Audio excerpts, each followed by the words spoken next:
बहुत पुरानी बात है। शिवपुर नाम के गांव में एक गरीब लकड़हारा नीलकंठ रहता था। हर रोज कुल्हाड़ी उठाकर वह उम्मीदों से जंगल जाता और खाली हाथ लौट आता। आज अगर लकड़ियां नहीं मिली तो सेठ झोपड़ी छीन लेगा।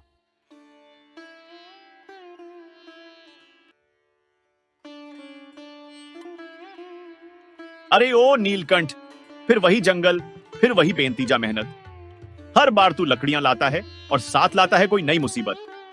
मेहनत करना कोई गुनाह नहीं है, जो भी मिल जाए वही काफी होता है। नीलकंठ एक गहरी सांस लेकर आगे बढ़ जाता है। पीछे से गांव के लोग हंसते हैं और किस्मत उसका इम्तिहान लेने लगती है। नीलकंठ अब जंगल के बीचों बीच पेड़ काट रहा था। तभी एक शेर की डरावनी आवाज गूंजती है।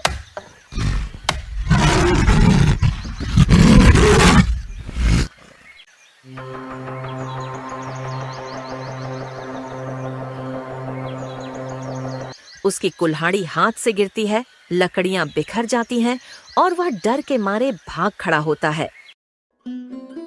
हांफता हुआ नीलकंठ गांव लौटता है और लोग उसका मजाक उड़ाते हैं। अरे देखो, नीलकंठ फिर भागता हुआ आया। लगता है अब जंगल के जानवर भी इससे तंग आ गए हैं। वह कुछ न बोलते हुए चुपचाप अपनी झोपड़ी की ओर चला जाता है। उसके घर में खाने का एक दाना भी नहीं था। भूखा पेट, थकी आत्मा, और तभी सामने आता है सेठ जमनालाल, जिसने हमेशा ताने मारे। सुन नीलकंठ, कितनी बार कहा है, कर्ज चुकाने का वक्त आ गया है। सेठ जी, आज भी जंगल से लकड़ी लेकर आया था, लेकिन वो भी बेकाम गई। बहाने मत बना। अगर 2 दिन में पैसे नहीं मिले तो झोपड़ी समेत सब कुछ बेच दूंगा। नीलकंठ खामोश हो गया। आंखों में आंसू थे पर जुबान पर ताला। अगली सुबह फिर वही कुल्हाड़ी, वही रास्ता और वही जंगल। मगर इस बार रास्ते में एक बुजुर्ग अम्मा मिलती है। बेटा, सुना है कल गांव वालों ने फिर तेरा मजाक बनाया। लोगों का काम है मजाक बनाना, मेरा काम है मेहनत करना। अरे नीलकंठ, तू ना जंगल में ही खो जा। कम से कम गांव तो चैन से जी लेगा। शर्म आनी चाहिए उन्हें। मेहनत का मजाक बनाना सबसे आसान है, मगर किस्मत कब पलटे कोई नहीं जानता। बिना कुछ कहे नीलकंठ फिर से जंगल की ओर बढ़ चला। अब उसके पास शब्द नहीं, बस एक मजबूत इरादा था। उसने कई पेड़ काटे और लकड़ियों का गट्ठर तैयार किया। आज तो किसी भी हालत में लकड़ी बेचकर ही लौटूंगा, चाहे जो भी हो जाए। पर किस्मत अब भी उसका इम्तिहान लेने को तैयार थी।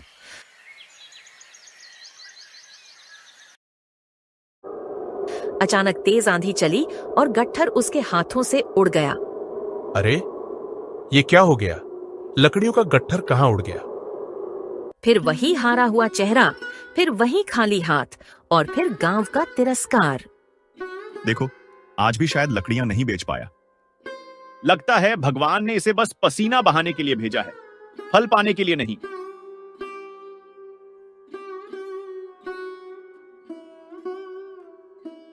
नीलकंठ फिर चुपचाप घर चला गया और भूखा ही सो गया। लेकिन उसने हार नहीं मानी। अगली सुबह फिर जंगल की ओर निकल पड़ा। आज उसकी आंखों में कुछ अलग था। एक आग, एक वादा। आज कुछ भी हो जाए, मैं लकड़ी बेचूंगा और सेठ का सारा कर्ज चुका दूंगा। लेकिन जैसे ही लौटने का समय आया, आसमान में बादल गरजे और बारिश शुरू हो गई। बारिश में भीगते हुए वह वापस आया। जैसे ही जंगल गया, बारिश शुरू हो गई। इसका मनहूसपन अब पूरे गांव पे भारी पड़ रहा है। अपमान सहा पर जवाब नहीं दिया और भीगते भीगते घर चला गया। इस बार पहली बार उसकी आंखों से आंसू बह निकले जब वह अकेले एक पेड़ के नीचे बैठा। गांव वाले ठीक ही कहते हैं, मेरी किस्मत ही खराब है। अब क्या करूं? सेठ का कर्ज, भूख और अपमान सब साथ आ गया है। तभी एक बूढ़ा आदमी वहां आता है। बेटा, ये आंसू क्यों बह रहे हैं? हे बाबा, जब किस्मत ही रोती हो तो इंसान क्या करे? मत रो, शायद ऊपर वाले ने तुझे किसी बड़ी राह के लिए चुना है। मैं और बड़ा, लेकिन जिसे एक लकड़ी बेचनी नहीं आती, वो आखिर क्या बड़ा बनेगा? बूढ़ा व्यक्ति मुस्कुराकर वहां से चला गया, बिना कुछ कहे।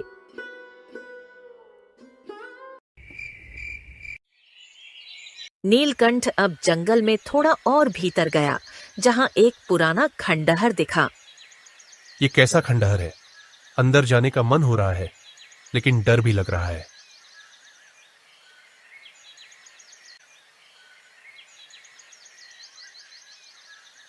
खंडहर के अंदर सुंदर पेड़ और एक विशाल मूर्ति थी। वाह, ये मूर्ति तो किसी रानी या राजकुमारी जैसी लग रही है। वह मूर्ति के पास बैठा और यूं बातें करने लगा जैसे कोई सुन रहा हो। पास के चंदन के पेड़ों को देखकर उसने कुल्हाड़ी उठाई और लकड़ी काटकर गट्ठर बांधा। लकड़ियों को लेकर वह शहर गया, जहां व्यापारी ने उसकी मेहनत खरीदी। भाई साहब, ये तो चंदन की लकड़ी है। मैं इसे अच्छी कीमत में खरीदता हूँ। सच में? लीजिए, ये मेरी मेहनत की कमाई है। पहली बार नीलकंठ की आंखों में आत्मविश्वास की चमक थी।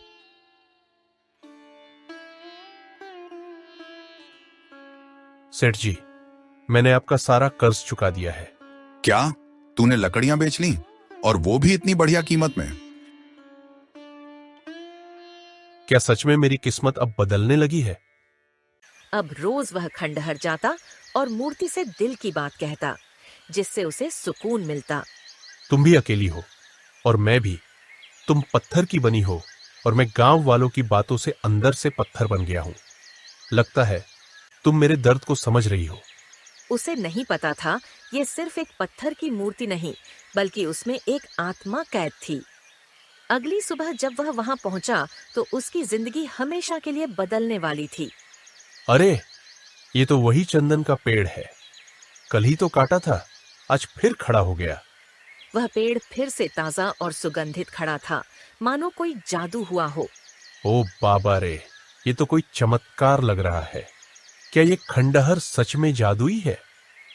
नीलकंठ धीरे धीरे मूर्ति के पास गया और चुपचाप बैठ गया। तुम बहुत रहस्यमयी हो, लेकिन तुम्हें देखकर मन हल्का सा हो जाता है। कुछ देर की शांति के बाद नीलकंठ बोल उठा। काश तुम मेरी पत्नी होती।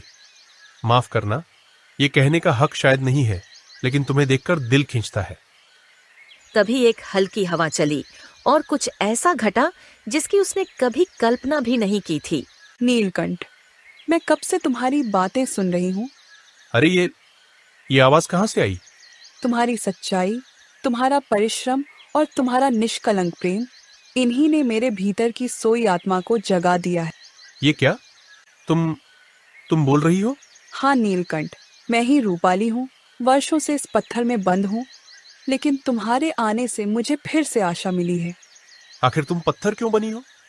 बहुत समय पहले मेरी एक भूल के कारण एक मासूम गाय उस राक्षस के हाथ लग गई थी। तब एक तपस्वी ने मुझे श्राप दिया था, जब तक वो गाय मुक्त नहीं होगी मैं पत्थर ही बनी रहूंगी।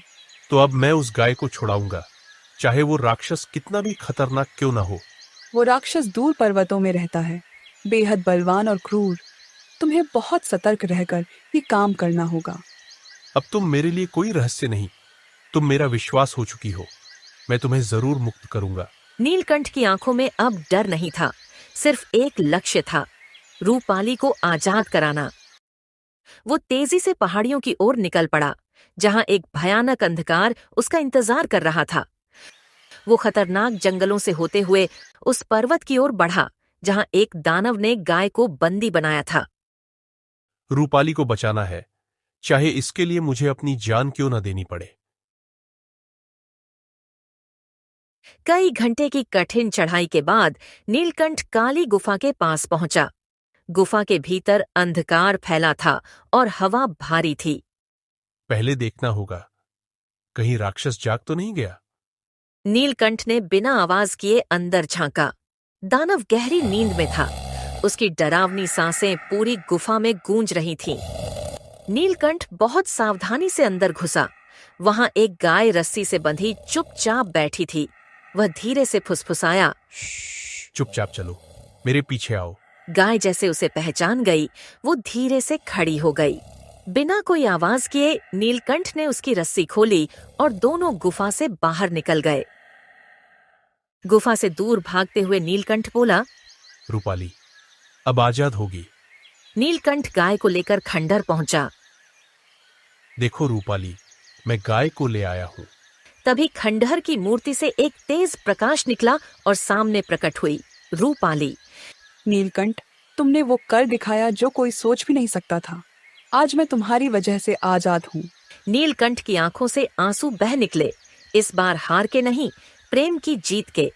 तभी गाय मानव स्वर में बोल पड़ी, नीलकंठ, तुमने मुझे उस राक्षस की कैद से आजाद किया। मैं कोई साधारण गाय नहीं, कामधेनु हूँ। मैं हर दिन इतना दूध देती हूँ जितना औरों को महीनों में नसीब होता है। कामधेनु देवी, मैं आपकी अनंत कृपा के लिए आभारी हूँ। अब मैं सदा तुम्हारे साथ रहूंगी और तुम्हारे घर को समृद्ध बनाऊंगी। हे भगवान, ये सब किसी सपने जैसा लग रहा है। रूपाली ने नीलकंठ की ओर देखा और मुस्कुराकर कहा, नीलकंठ, क्या तुम मुझसे विवाह करोगे? मैं तो एक गरीब इंसान हूँ। मेरी किस्मत ने हमेशा धोखा ही दिया है। अब नहीं नीलकंठ, अब तुम भाग्यशाली हो। जिसके पास मेहनत, प्रेम और सच्चाई हो, वही सच्चा धनवान होता है। तो फिर नीलकंठ? हाँ, मैं भी यही चाहता हूँ। एक लकड़हारा जिसे सबने ठुकरा दिया अब मेरा जीवन साथी बनेगा।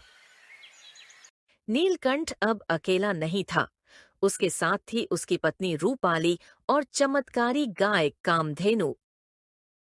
ओहो, देखो तो सही, नीलकंठ लौट आया और उसके साथ वो लड़की कौन है? और ये गाय कुछ अजीब नहीं लग रही तुम्हें भी? नीलकंठ का घर अब रोशनी और खुशियों से भर चुका था। वह अब रोज कामधेनु का दूध बेचता, जो स्वादिष्ट ही नहीं, औषधीय भी था। शहर से व्यापारी खुद उसके घर दूध लेने आने लगे। नीलकंठ जी, हम आपके दूध का 10 साल का कॉन्ट्रैक्ट करना चाहते हैं। दूध उतना ही मिलेगा जितनी मेहनत सच्ची होगी। सेठ जमनालाल अब ईर्ष्या से जल रहा था। गांव में नीलकंठ का सम्मान, व्यापारियों की लाइन, यह सब सेठ को चुभ रहा था। अब ये लकड़हारा अमीर बन बैठा है। नहीं, अब मुझे कुछ करना ही पड़ेगा। उसने अपने पुराने तांत्रिक भैरवनाथ को बुलाया। नीलकंठ की किस्मत बनाई जा सकती है तो बिगाड़ी भी जा सकती है। भैरवनाथ ने रात को जंगल में तंत्र करना शुरू किया, लेकिन वो नहीं जानता था कि अब नीलकंठ अकेला नहीं, कामधेनु की कृपा साथ थी। रात को जब तांत्रिक ने गाय पर काला जादू किया तो गाय ने देवी रूप धारण कर लिया। दुष्ट, तू मुझ पर वार करेगा? उसकी आंखों से ज्वाला निकली और तांत्रिक वहीं राख बन गया। नीलकंठ उस रात जाग रहा था और उसने यह चमत्कार अपनी आंखों से देखा। उसकी आंखें नम हो गईं, मगर अब डर नहीं, सिर्फ श्रद्धा थी। हे माँ, मैं जीवन भर आपकी कृपा का ऋणी रहूंगा। कुछ दिनों बाद गांव के चौपाल में नीलकंठ को सम्मानित किया गया। नीलकंठ, हमें माफ कर दो। आज हम मानते हैं तुम्हारी मेहनत, तुम्हारा प्रेम और तुम्हारा विश्वास ही इस गांव की असली ताकत है। नीलकंठ और रूपाली अब गांव में सम्मान और सच्चाई की मिसाल बन चुके थे। कामधेनु का दूध अब गांव के बच्चों तक पहुंचता और बीमारों को ठीक करता। समय चाहे जितना भी कठिन क्यों न हो, मेहनत, सच्चाई और धैर्य अंत में तकदीर को भी बदल सकते हैं। नीलकंठ की कहानी अब गांव में सिर्फ एक कहानी नहीं, प्रेरणा बन चुकी थी।